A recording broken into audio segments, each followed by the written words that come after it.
Hello friends, good evening. Difference between DEM, DTM, DSM and NDSM, or NDSM is called the CHM. So basically what are these things, and in all these terminology there are some confusion between what exactly DEM, what is the DTM, what is the DSM and what is the NDSM. So in today's session, we are going to discuss, or we are going to explore about the DEM, DTM, DSM, and NDSM. So before going to discuss about the DEM, DTM, DSM, and NDSM, first we have to understand what and where we are using this terminology.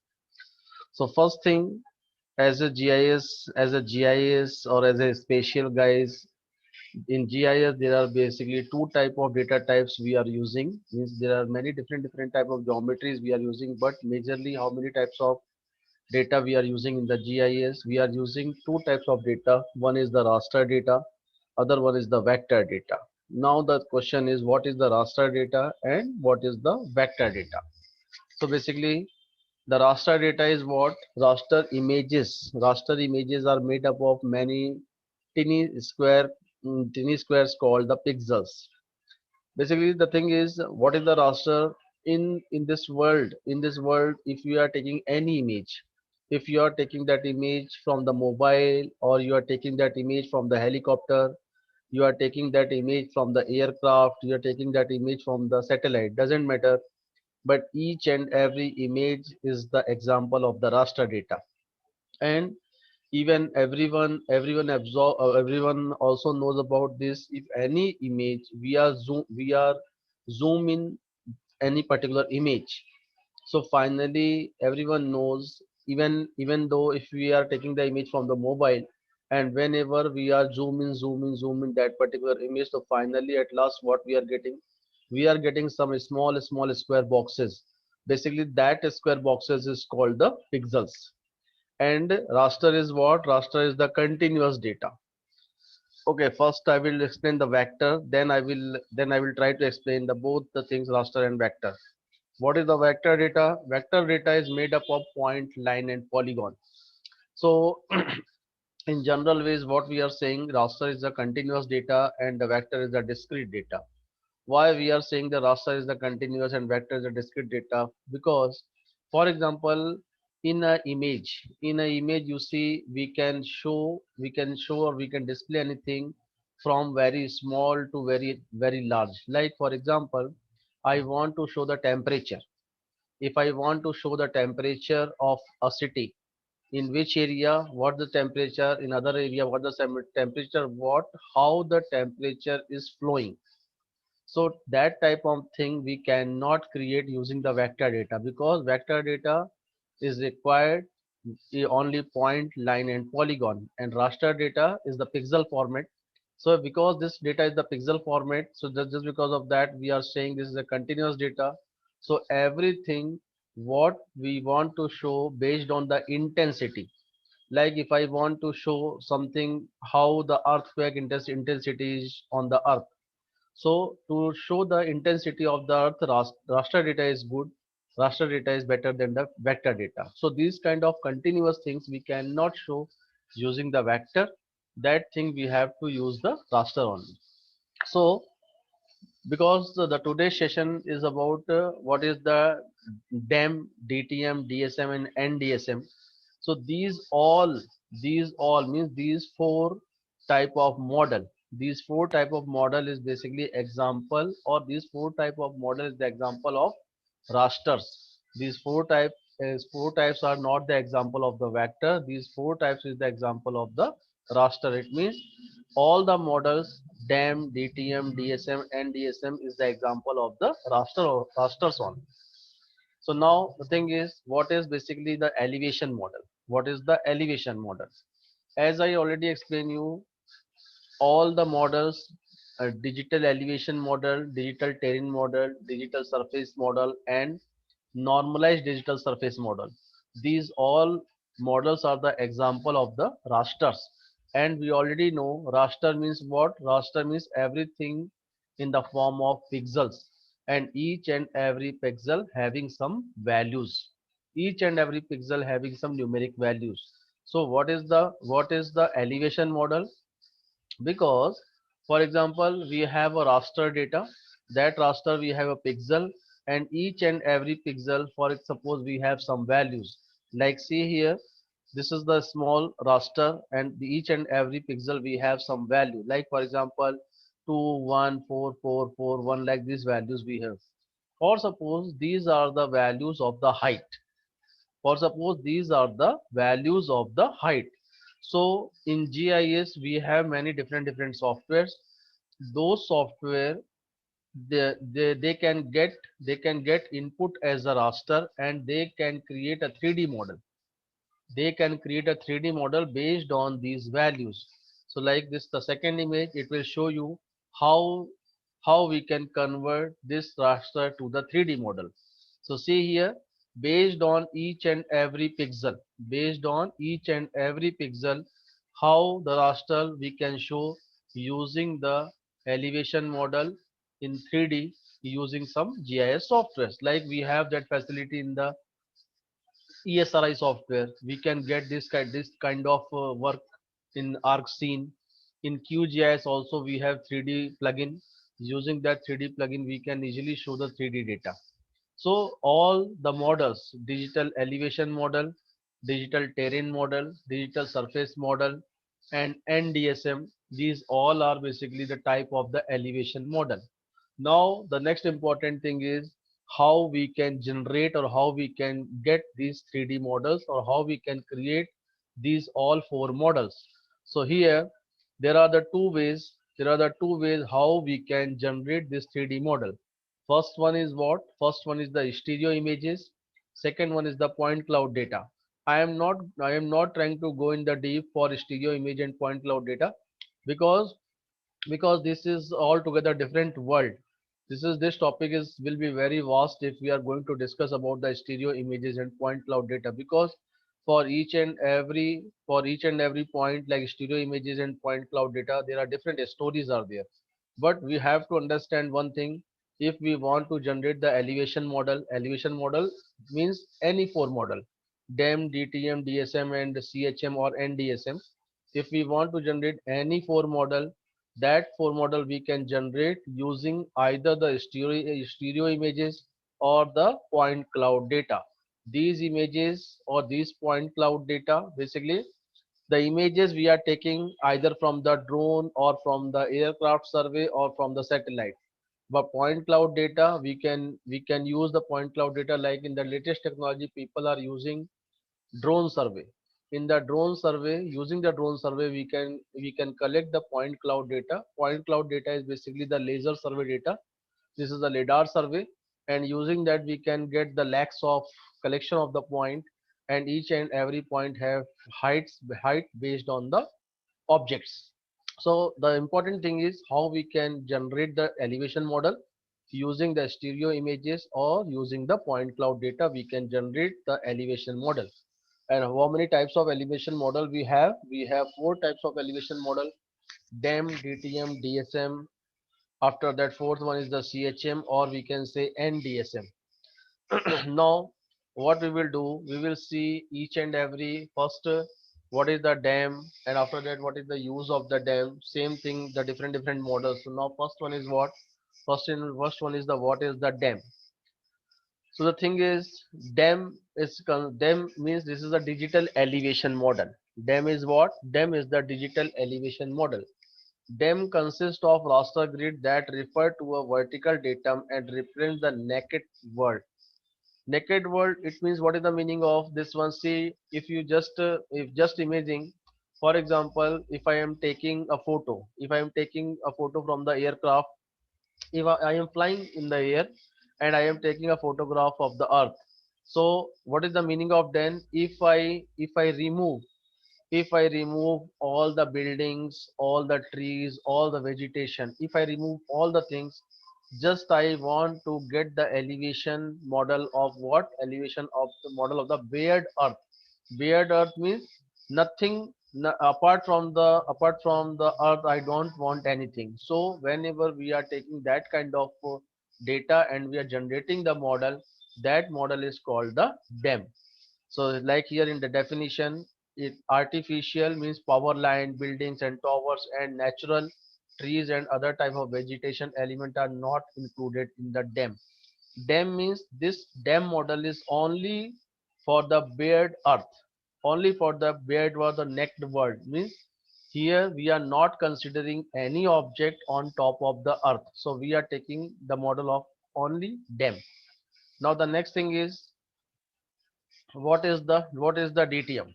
What is the DTM? So the thing is the DTM, here there is a little bit confusion between the DEM and DTM. In some countries they are considering DEM and DTM both are the same. Means DEM and DTM are the synonyms. But in the some countries the DEM and DTM there is little bit difference. So now here I am trying to get the definition of the DTM based on both the view. Like the DTM typically augment the DEM by including vector features of the natural terrain. Means here the features what we have on top of the earth, but these features are just stick with the earth. Like we have rivers, we have ridges. So that kind of feature if we are considering with the dam, so it is called what? DTM. So a DTM may be interpolated to generate a dam, but not vice versa, because you can understand that dam on top of them we have DTM. It means maybe we can generate the DTM from the dam from the DTM. So here, like DTM is what? DTM is equal to DEM plus the vector features like river, mountain ridges, and break lines. Apart from that, nothing. It means DTM is the superset. DTM is the superset where we are including DEM plus some vector features like river, mountain ridges, and break lines. So here the definition in some countries, DEM is actually synonymous with the DEM. In other countries such as the United States and Turkey has a different meaning of the DEM. DEM is a vector-based vector data set, consists of dots, a regular interval, and natural features such as mountain ridges and break lines. So DTM system strength DEM by adding linear property to bare soil terrain.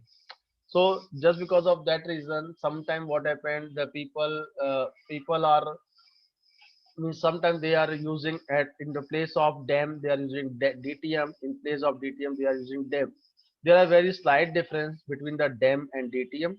Both are the same elevation model, but the only thing is dem is the total naked earth, and in DTM we are including only these features like rivers and mountain ridges like that. After that, the most important thing is, because each and every model, what are the use of the model? Okay, so like here DEM and DTM, what is the use of the DEM and DTM, why the people are using this DEM and DTM modeling? First one is the extraction terrain parameter. Means if I want to extract the terrain parameter, means I want to get the height, I want to get contour lines like that. So in that situation we want to use DEM or DTM.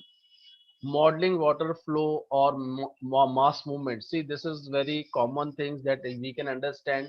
If we have digital elevation model or digital terrain model, we can easily understand where is the slopy area, and in the season of the rain which area we will get flood, because this the low line area, so here we can get easily flood. So this type of analysis also we can do using the DEM. Creation of the relief maps, after that rendering of 3D visualization, creation of the physical model, and rectification of aerial photography or satellite imagery.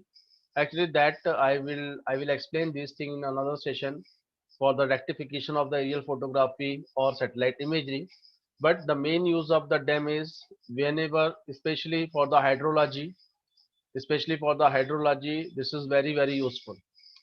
Now the next one is the DSM, digital surface model. What is the meaning of the digital surface model? Here, like in your previous discussion, we already seen what is the meaning of the DEM and what is the meaning of the DTM. Now in DSM, On top of DEM and DTM, now we are going to include all the features. Now we are going to include all the artificial man-made feature with the DEM and DTM. So now after that, whatever the model we are getting, that model is basically called the DSM. So the DSM, digital surface model, capture both the natural and built artificial feature of the environment. Digital surface model represent the elevation of the reflective surface of trees, buildings, and other features elevated above the bare earth. What are the features like we can include in the DSM, like trees, building, vegetation? Remember one thing, guys. This is means if we want to do some analysis, so these models is very useful, very useful, because if these model we can help to take any decision. Like for example, what is the use of the DSM? See here. First one is the RF planning. What is the meaning of the RF planning? RF planning is radio frequency planning. Like if I want to create a new mobile tower. So where I can establish a new mobile tower, that we can understand based on the DSM model. Because if we don't have DSM model, if we have the plain surface, I know one mobile tower capacity or one mobile tower range is for example 2 kilometers. But in this 2 kilometer, for example, if one mountain will come or one big building will come, so besides of the building area will not get the proper signal. So these type of analysis we can do only using the DSM. Without DSM means only DEM, we cannot do this thing. So if we want to do this kind of analysis, so we have to go with the DSM. Landscape modeling, city modeling, flight takeoff land angle. This is very important. Like if any if the government want to develop an airport, so they have to know about what are the DSM model of the surrounding area. So based on that we can define what the takeoff angle, what the takeoff angle of the flight should be. So at least everyone will secure. So this kind of analysis we can do only using the DSM.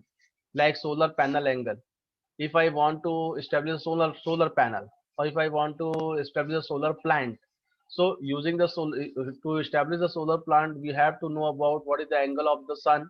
Based on that, what is the angle we want to make for the solar panel, so we can get maximum reflected, so that maximum electricity or maximum energy we can produce. So this is the mainly use of the DSM. Now the second one is what? CHM or NDSM. CHM is stand for canopy height model, and the synonyms of the CHM is what? NDSM, or we can say normalized DSM. What is the use of the CHM or NDSM? In CHM, height or residual distance between the ground and top of the object above the ground.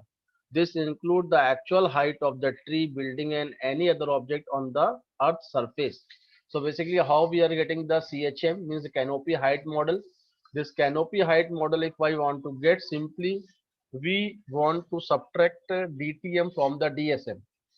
If I subtract that DTM from the DSM, so automatically I will get all the heights.